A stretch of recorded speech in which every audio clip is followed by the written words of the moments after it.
Good morning बच्चों। आज हम आपको पढ़ाएंगे हज़रत मूसा अलैहिस्सलाम के बारे में। मूसा अलैहिस्सलाम मिस्र में इनकी पैदाइश हुई थी।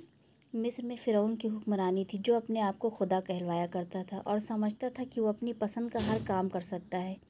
इसे अपनी सल्तनत, आली शान इमारात, फ़ौजी ताकत पर बड़ा गुरूर था और वो सोचता था कि इसकी सल्तनत में कुछ ऐसे लोग क़याम किए हुए हैं जो बनी इसराइल से ताल्लुक़ रखते हैं। बनी इसराइल एक शहर है और बहुत दिनों पहले कोनान से आकर आबाद हो गए हैं। कोनान भी एक शहर का नाम है।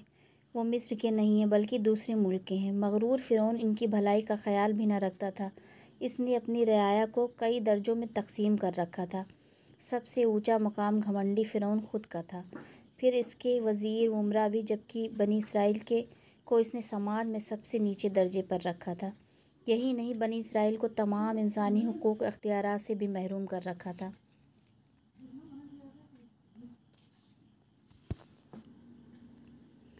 अलावा अज़ी फ़िरौन मलऊन ने बनी इसराइल को ग़ुलाम बना रखा था और इनसे दिन भर आग उगलती धूप में सख्त जिस्मानी मेहनत का काम लेता था।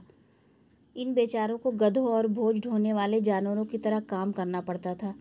तेज़ धूप में बड़े बड़े पत्थर तोड़ने पड़ते थे, जिसके बदले जालिम फ़िरौन उन्हें कुछ भी बतौर मजदूरी न देता था। सारा दिन उन लोग से मेहनत कराता था और शाम में कुछ उन लोग को मजदूरी भी नहीं मिलती थी। हर तरह से वो परेशान करता था और बेरहम मुतकब्बिर बनी इसराइल से सख्त नफ़रत करता था। मुतकब्बिर यानी तकब्बुर, गुरूर करता था, घमंड करता था और उनको हुक्म देता था कि मेरी परस्तिश करो और मुझे सजदा करो, यानी कि मेरी ही पूजा करो। वो कहता था, मैं मिस्र की सल्तनत का बादशाह हूँ और मिस्र मेरी सल्तनत है। क्या तुम नहीं देखती कि सारी नदियाँ मेरे कदमों के नीचे बहती हैं? वहाँ के लोगों से वो पूछता था। क्या तुम फिर भी नहीं समझती कि मैं तुम्हारा खुदा हूँ? चूँकि बनी इसराइल अल्लाह और इसके पैगंबरों पर यकीन रखते थे, इसलिए उन्होंने फ़िरौन की पूजा करने से इनकार कर दिया था, जिससे फ़िरौन इनसे सख्त नाराज़ हो गया। एक दिन किसी नजूमी ने फ़िरौन को बुलाया। नजूमी यानी ज्योतिषी, जो हाथ देख के बताते थे कि बनी इसराइल में एक ऐसा नर बच्चा पैदा होगा जो बड़ा होकर तुम्हारी ताकत और सल्तनत को तहस नहस कर डालेगा। ये बात सुनकर फ़िरौन को बड़ा दुख हुआ और गुस्से में आग बगूला हो गया। इसने अपने सिपाहियों को हुक्म दिया, बनी इसराइल में पैदा होने वाला हर एक नर बच्चा कत्ल कर दिया जाए, सिर्फ लड़कियों को ही जिंदा छोड़ा जाए। वो समझता था कि इस तरह कोई बच्चा भी जवानी की उम्र को नहीं पहुंच सकेगा जो आगे चलकर इसके मुकाबले आ सके। इसके अहकाम की तामील की गई और रोज़ाना सैकड़ों बच्चे कत्ल कर दिए जाते थे। लेकिन अल्लाह को वही मंजूर था जिसको फ़िरौन का डर था। बनी इसराइल की सरदारी के लिए और इनके बच्चों की हिफाजत के लिए खुदा के हुक्म से एक बच्चा पैदा हुआ। वो बच्चा कौन था? वो मूसा अलैहिस्सलाम थे और वो बच्चा इनको तारीकी से निकाल कर उजाले की तरफ लाने वाला था। उसका नाम मूसा था, बिन इमरान था। मूसा अलैहिस्सलाम के बाप का नाम इमरान था। वो बड़ा खूबरू बच्चा था, यानी खूबसूरत बच्चा था। उसके वालिदैन को इसे बचाने की फ़िक्र हुई, इसलिए उन्होंने अपने बच्चे की पैदाइश के बारे में किसी को ख़बर न दी, बल्कि अपने फ़ैसले पर हर शख्स से कह दिया कि इनके बच्चे के मुतालिक किसी को कुछ न बताया जाए। 3 माह तक तो मूसा अलैहिस्सलाम के वालिदैन ने इन्हें किसी तरह छुपा कर रखा और फिर मूसा अलैहिस्सलाम की वालिदा को फ़िक्र हुई कि बच्चा रोज़ बरोज़ बड़ा होता जा रहा है। उधर बेरहम सिपाही नर बच्चों को कत्ल करने के लिए दिन रात इनकी तलाश में घूमते फिरते रहते थे। अल्लाह ने मूसा अलैहिस्सलाम की माँ को इस बात पर तहरीक दिलाई, यानी कि पूरी उम्मीद दिलाई कि इस बच्चे को नदी में बहा दो और बेफिक्र हो जाओ, क्योंकि हम इस बच्चे को तुमसे फिर मिला देंगे। खुदा की हुक्म पर मूसा अलैहिस्सलाम की वालिदा ने इनको एक टोकरी में रखकर दरियाए नील में बहा दिया, लेकिन वो फिर भी फ़िक्रमंद थी। माँ थी तो उनको तो फ़िक्र थी ही, और अपनी बेटी से कहा कि कुछ दूर तक दरिया के किनारे किनारे चलकर इस बच्चे को देख आएं। उसी दिन फ़िरौन को अपने महल में आना था, जो दरिया के किनारे तामीर किया गया था। उसने अपने कदमों के पास बहता हुआ पानी देखा तो बड़ा खुश हुआ। उसकी मलका भी साथ थी। वो बोली, देखो, इस टोकरी से रोने की आवाज़ आ रही है। क्या तुम नदी के पानी के ऊपर इस अजीब टोकरी को बहते देख रहे हो? फ़िरौन के हुक्म पर इस टोकरी को पानी से निकाल कर लाया गया, मलका के सामने रख दिया। टोकरी खोली तो उसमें एक नहायत हसीन व जमील बच्चा मुस्कुरा रहा था। हसीन जमील यानी कि बेतहाशा खूबसूरत। ये बच्चा तो बनी इसराइल का है, इसे कत्ल कर दिया जाए, कुछ गुलामों ने कहा। इनको सब इनके जो काम करने वाले नौकर थे, इनको एडवाइस देने लगे, सलाह देने लगे कि ये बच्चे को कत्ल कर दो। लेकिन जो उनकी मलका थी, यानी कि हज़रत आसिया, उनकी बीवी का नाम था, उनको रहम आ गया था और वो जन्नत की सरदार हैं। वो बोली, कैसा खूबसूरत बच्चा है ये, आँखों का नूर और दिल का सुरूर है। हम अपने बच्चे के तौर पर इसकी परवरिश करेंगे। खुदा की कुदरत ही थी कि फ़िरौन ने मलका की बात मान ली। उधर हज़रत मूसा अलैहिस्सलाम की माँ को बच्चे की जुदाई पर बड़ा रंज पहुँचा।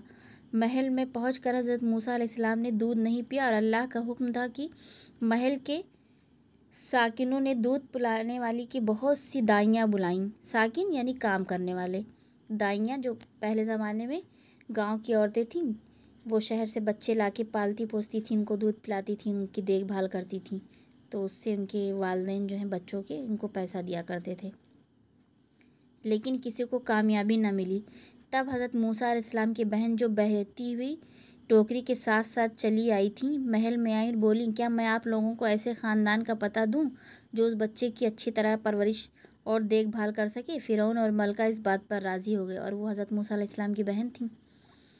हज़रत मूसा अलैहिस्सलाम की बहन बहुत खुश हुई और दौड़कर अपने घर आईं।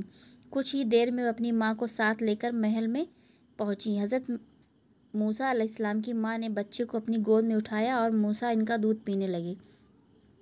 इस तरह अल्लाह ने हज़रत मूसा अलैहिस्सलाम की माँ को इनके बच्चे से मिला दिया। अब इन्हें कोई गम न था। इन्हें पूरा यकीन हो गया कि अल्लाह का वादा हमेशा पूरा होता है, अगरचे अक्सर लोग इस बात को नहीं समझते। वक्त गुजरता गया और हज़रत मूसा अलैहिस्सलाम जवान हो गए और वो बड़े जोश, खुश मिजाज, खूबसूरत, ज़हीन और तंदुरुस्त थे। बनी इसराइल के बच्चों को अपनी आँखों से ग़ुलाम बनते हुए, सख्त काम करते हुए देखा। उन्होंने ये भी देखा कि बनी इसराइल किस तरह भूखे रहते हैं, जबकि फ़िरौन के अस्तबल के जानवर पेट भर के खाना खाते हैं। अस्तबल जहाँ पे जानवरों को बांधा जाता है, उसको अस्तबल बोलते हैं। हज़रत मूसा अलैहिस्सलाम ने यह भी देखा कि बनी इसराइल को रात दिन कितना सताया जा रहा है। अब वो उसी की देखभाल के लिए सबके आए थे, पैगंबर बना के भेजे गए थे, इसीलिए अल्लाह ताला ने उनको भेजा था। दीगर अंबिया कराम की तरह हज़रत मूसा अलैहिस्सलाम भी ज़ालिमों से नफ़रत करते थे और गरीबों मज़लूमों की मदद करना चाहते थे।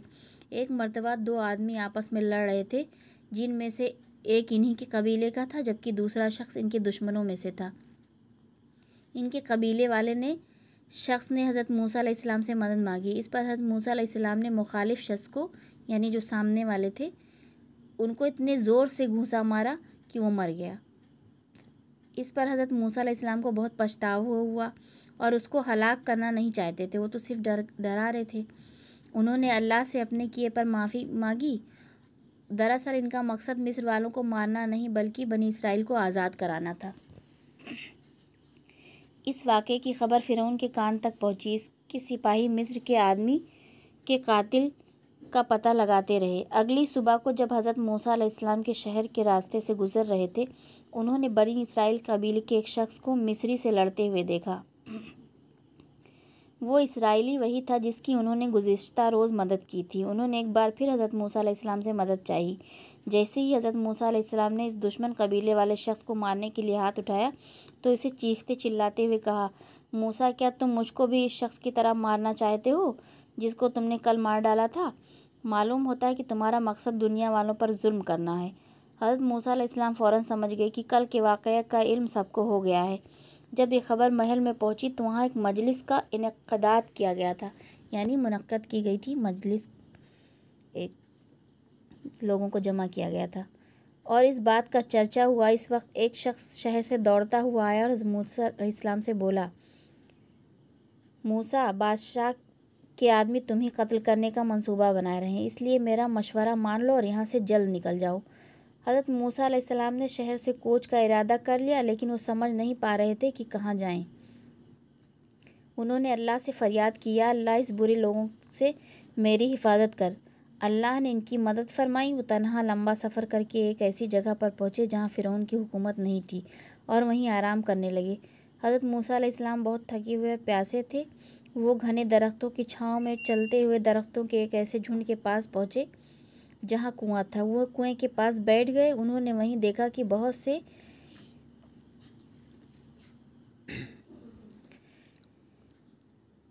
से गडरिये अपनी भेड़ बकरियों को पानी पिला रहे हैं। गडरिये किसको बोलते हैं? जो चरवाहे होते थे, जो पालतू जानवरों को पालते थे। और कुछ फासले पर दो औरतें भेड़ों को वापस ले जाने वाली की कोशिश कर रही थीं। मूसा अलैहिस्सलाम ने औरतों से दरियाफ्त किया, क्या तुम्हें क्या परेशानी है? औरतों ने जवाब दिया, जब तक ये गडरिये अपने जानवरों को पानी पिलाकर फारिग ना हो जाएं, हम अपने भेड़ों को पानी नहीं पिला सकते। हमारे वालिद बहुत बूढ़े हैं, इसलिए वो भेड़ों को पानी पिलाने के लिए यहाँ नहीं आ सकते हैं।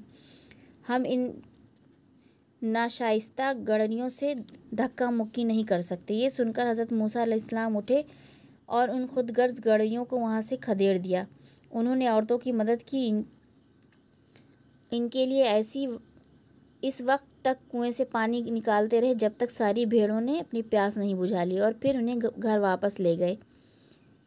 फिर मूसा अलैहिस्सलाम छाँव में आकर बैठ गए और अल्लाह से दुआ की, ऐ मेरे रब, मुझे इस अच्छाई की ज़रूरत है जिससे तू मुझे सरफराज करे। हज़रत मूसा अलैहिस्सलाम इस वक्त बेघर के थे, और जब वो दोनों बहनें घर पहुंची तो उनके वालिद ने ताज्जुब से पूछा, आज तुम इतनी जल्दी क्यों वापस आ गईं? वो बोलीं, एक अजनबी ने जो सूरत से मिस्री मालूम होता है गडरियों को ढकेल दिया और हमारे जानवरों के लिए कुएं से पानी निकाल कर दिया। वो कहाँ गए? तुम उस अजनबी को वहाँ क्यों छोड़ आई? वो कहाँ रात गुजारेगा? इसे जल्दी यहाँ बुला लाओ, हम इसे खाना खिलाएंगे और ठहरने की जगह भी देंगे। बाप ने अपनी बेटियों से कहा। जब हज़रत मूसा अलैहिस्सलाम वहाँ आराम कर रहे थे तो इनमें से एक बहन आई और शर्माते हुए कहने लगी, इनसे बोली, आपने जो एहसान हमारे साथ किया है, यानी मदद किया है, हमारे वालिद इसके लिए आपके एहसानमंद हैं और आपको बुलाकर शुक्रिया अदा करना चाहते हैं। मूसा अलैहिस्सलाम वहाँ पहुँचे और उस बूढ़े शख्स से मिले। दोनों में अच्छी दोस्ती हो गई। हज़रत मूसा अलैहिस्सलाम ने अपने बारे में सब कुछ बता दिया। सब घर वालों को हज़रत मूसा अलैहिस्सलाम से हमदर्दी हो गई। हज़रत मूसा अलैहिस्सलाम वहीं रहने लगे। कुछ अरसे के बाद उस शख्स ने अपनी एक बेटी की शादी भी हज़रत मूसा अलैहिस्सलाम से कर दी। फिर अल्लाह ने हज़रत मूसा अलैहिस्सलाम को हुक्म दिया कि वो फ़िरौन और उसके सरदारों को सच्चाई का रास्ता दिखाने जाएं। हज़रत मूसा अलैहिस्सलाम हज़रत हारून अलैहिस्सलाम इनका हुक्म मानते हुए मिस्र पहुँचे और फ़िरौन से अल्लाह की इबादत करने के लिए कहा। फ़िरौन ने कहा, तुम दोनों का खुदा कौन है? हज़रत मूसा अलैहिस्सलाम ने जवाब दिया, वो मेरा रब है जो पैदा करता है और ज़िंदा करता है, जो कभी गलती नहीं करता, कभी नहीं भूलता। इस पर फ़िरौन बिगड़ा और हज़रत मूसा अलैहिस्सलाम का दुश्मन बन गया। इसने हज़रत मूसा अलैहिस्सलाम हज़रत हारून अलैहिस्सलाम की बातें नहीं मानी, लेकिन हज़रत मूसा अलैहिस्सलाम के मोज़िज़े देकर बड़ी तादाद में लोग उनके साथ आते गए, यहाँ तक कि हज़रत मूसा अलैहिस्सलाम पर फ़िरौन की बीवी भी ईमान ले आई। गर्ज़ फ़िरौन ने हज़रत मूसा अलैहिस्सलाम को कत्ल करने का इरादा कर लिया। अल्लाह के हुक्म से हज़रत मूसा अलैहिस्सलाम मिस्र से तमाम बनी इसराइल को लेकर निकल आए। उनकी तलाश में फ़िरौन और उसकी फ़ौज भी निकल पड़ी। जब उनके सामने एक दरिया था और पीछे फ़िरौन मरदूद। अल्लाह के हुक्म से हज़रत मूसा अलैहिस्सलाम ने दरिया के पानी पर अपना असा मारा, यानी कि लाठी जो लिए रहते थे वो डंडा। तो दरिया ने हज़रत मूसा अलैहिस्सलाम और इनके साथियों को रास्ता दिया। सब लोग खैर व आफियत दरिया के खुश्की पर पहुंच गए। फ़िरौन भी अपने सिपाहियों के साथ दरिया में दाखिल हो गया। अल्लाह ने पानी को हुक्म दिया और सब डूबने लगे। डूबते वक्त फ़िरौन चिल्लाया, मैं ईमान लाता हूँ कि वही सच्चा खुदा है जिसमें बनी इसराइल ईमान रखते थे। लेकिन तब तक बहुत देर हो चुकी थी। अल्लाह किसी की पशिमानी को मौत की अलामतें ज़ाहिर होने से पहले तक कबूल करता रहता है, ना कि इसके बाद। दरिया अबूर करने के बाद हज़रत मूसा अलैहिस्सलाम सैकड़ों फरिंदों और बनी इसराइल के लश्कर के साथ खुशी खुशी दरिया के किनारे खड़े हो गए। फ़िरौन और इसकी फ़ौज के डूबने का मंजर देखने लगे। अब ये लेसन ख़त्म हुआ बच्चों। नीचे वर्ड मीनिंग है जो आपको याद करना है। ये हुक्मरानी यानी हुकूमत, सल्तनत, आली शान, शान वाला, मगरूर, घमंडी, हुकूक, हक़ की जमा है, अख्तियारात, अख्तियार की जमा है। इस सब वर्ड मीनिंग लिखी हुई है, जिसको वर्ड आप लोग एक कॉपी पे एक तरफ वर्ड लिखेंगे, एक तरफ मीनिंग। इंशाल्लाह हम इसको कल बताएंगे और आपको इसको लर्न करना पड़ेगा।